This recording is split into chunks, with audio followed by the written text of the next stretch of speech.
Di dalam Lukas 12, saudaraku, diceritakan tentang orang kaya yang bodoh.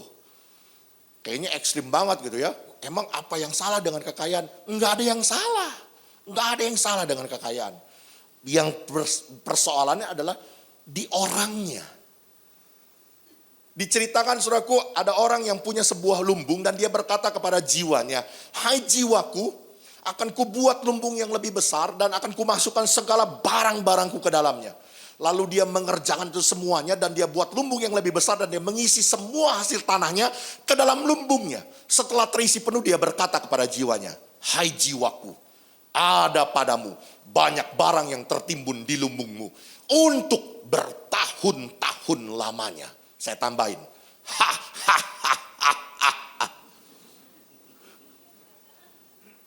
sekarang makanlah, minumlah, dan beristirahatlah. Iya kan? Ayat Alkitab bilang begitu kan? Hahahanya nggak ada, hahahanya nggak ada. Itu kan tambahan, ya kan? Lalu ayat berikutnya bilang apa, saudaraku? Hai orang bodoh, malam ini juga jiwamu akan diambil daripadamu. Untuk siapakah itu semuanya nanti? Waktu saya coba gali dan pelajari, saudaraku, kenapa Alkitab bilang dia orang bodoh? Jawabannya, saudaraku, karena dia melupakan Tuhan. Dia pikir dia hebat, dia kaya, dia punya, dia memiliki. Itu semua karena semata-mata hasil perjuangannya. Betul, betul. Ini jangan sampai salah konsep ya.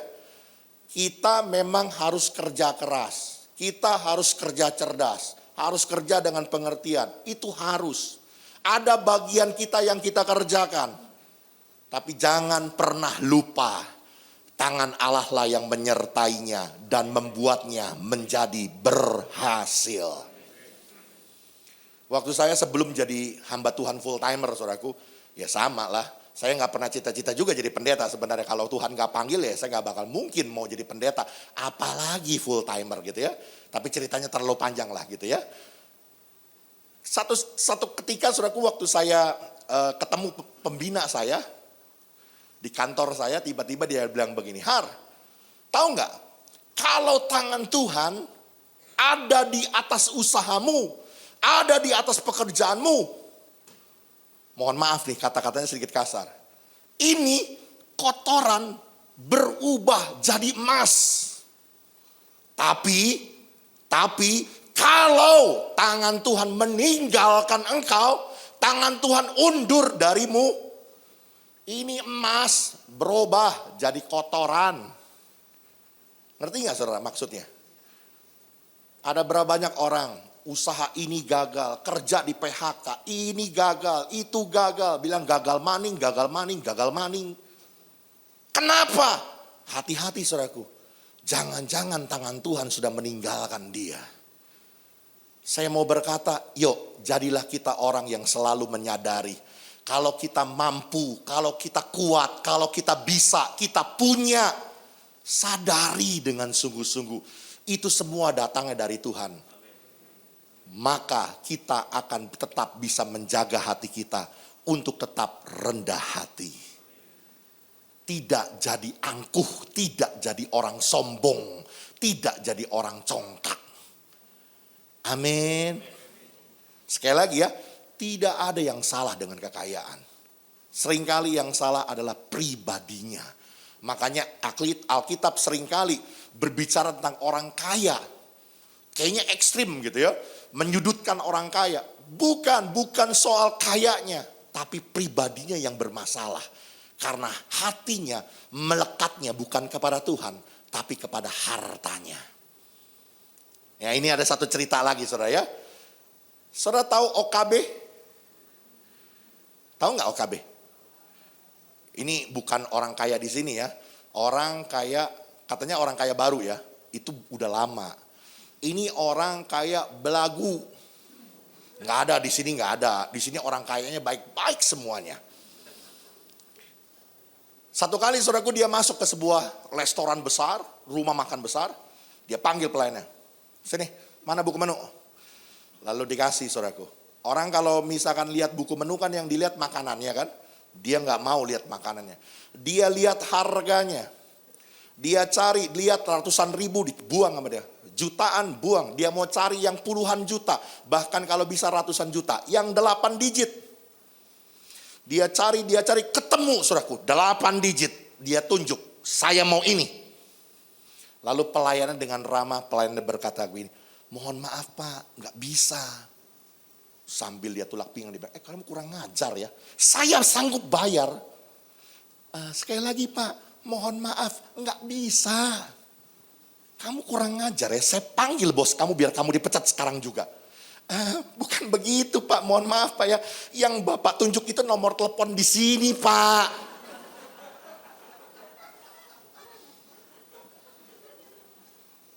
Orang kalau udah lupa sama Tuhan ya begitu dah ya. Makanya jangan lupa sama Tuhan. Amin. Daud dalam segala kejayaannya, kemegahan dan kekuasaannya, kehebatan dan nama besarnya, Daud tetap menjadi orang yang rendah hati. Kenapa? Karena Daud menyadari apa yang dia punya, apa yang dia miliki, itu semua datangnya dari Tuhan.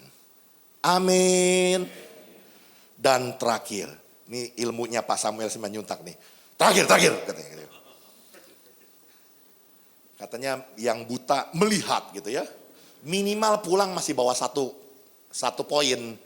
Kalau dia tadi tidur masih pulang bawa 1 poin gitu ya. Oke, kita lihat. 1 Tawarik pasal 29 ayat yang pertama saudaraku. 1 Tawarik pasal 29 ayat yang pertama. 1 Tawarik 29 ayat yang pertama. Apa sih buktinya orang yang hatinya melekat kepada Tuhan, orang yang hatinya merindukan Tuhan, orang yang mencintai Tuhan? Ayat yang pertama berkata begini, 1 Tawarik 29 ayat yang pertama, berkatalah Raja Daud kepada segenap jemaah itu, Salomo anakku yang satu-satunya dipilih Allah adalah masih muda dan kurang berpengalaman. Sedang pekerjaan ini besar, sebab bukanlah untuk manusia bait itu, melainkan untuk siapa? Tuhan Allah. Coba saudaraku, saya coba renungkan kisah ini gitu ya. Ini Daud sudah investasi buat pembangunan bait suci ini. Ini bukan main-main loh saudara. Abis-abisan dia tuang semuanya di situ. Tapi coba kita lihat saudaraku, Daud sama sekali nggak ambil bagian nama di situ. Dia bilang sebab pekerjaan besar ini bukanlah untuk manusia, tapi untuk siapa? Untuk Tuhan Allah. Saya mau berkata hari ini yuk, saudaraku, orang yang hatinya merindukan Tuhan, orang yang hatinya melekat kepada Tuhan, orang yang mencintai Tuhan, apa yang dikerjakannya, apa yang diperbuatnya, apa yang diberinya, itu bukan untuk nama besarnya, bukan untuk dirinya, tapi untuk kemuliaan nama Tuhan. Amin. Kita baru ngasih sedikit aja, lalu masukin medsos. Ini kan lihat sekarang, ya saya nggak nyalain lah ya. Kalau di medsos gitu kan, perbuatan baik, modalnya saya tahu lah 1 juta 2 juta lah ya, kasih ke orang. Endorse-nya bisa puluhan kali lipat, bisa ratusan kali lipat. Jadi cuan, untung. Ini realitanya kan. Tapi saya mau bilang, anak Tuhan jangan begitu ya. Amin. Coba kita kembali lagi kepada Alkitab nih ya. Firman Tuhan bilang apa? Kalau tangan kanan memberi, apa? Tangan kiri nggak usah tahu. Pertanyaan saya secara logika. Kalau tangan kanan memberi, tangan kiri nggak boleh tahu. Mungkin nggak? Jawabannya nggak mungkin. Kenapa? Wong satu tubuh. Iya dong. Tangan kanan memberi, tangan kiri pasti tahu. Tapi kenapa Tuhan Yesus bilang kalau engkau memberi tangan kananmu, memberi tangan kiri, gak usah tahu. Maksudnya adalah biar segala pemberianmu itu tersembunyi. Biar Bapa di sorga yang membalas. Apa yang kau kerjakan dengan tersembunyi itu, membalasnya dari sorga. Amin. Saudara, saya mau berkata bahwa hari-hari ini saudara, ada begitu banyak orang yang kesannya, kelihatannya mau berbuat baik, mau menunjukkan sesuatu yang baik, tapi sebenarnya mau cari nama, mau cari sesuatu untuk kepentingan atau keuntungannya. Lihat hari ini kisah seorang Daud yang hatinya merindukan Tuhan. Tidak pernah Daud berkata kepada orang-orangnya, nanti tolong ya buat papan besar di depannya. Inilah bait suci atau tugu peringatan gitu ya. Inilah bait suci buatan Daud bin Isai. Enggak ada. Dia berkata, sebab pekerjaan ini besar, tapi pekerjaan ini bukanlah untuk manusia, bukan untuk dirinya, bukan untuk nama besar anaknya, tapi untuk Tuhan Allah. Biar apa yang kita kerjakan, apa yang kita lakukan, apa yang kita perbuat, semuanya untuk kemuliaan nama Tuhan Yesus Kristus. Karena hati kita sungguh-sungguh melekat dan mencintai Tuhan. Amin. Biarlah hari ini saudaraku, kebenaran firman Tuhan ini boleh mengingatkan kita.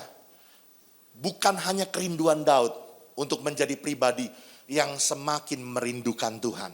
Semakin melekat, semakin intim di dalam Tuhan. Tapi biar saudara dan saya boleh menjadi pribadi-pribadi yang semakin hari, semakin hidup mengasihi Tuhan. Tuhan Yesus memberkati kita. Amin.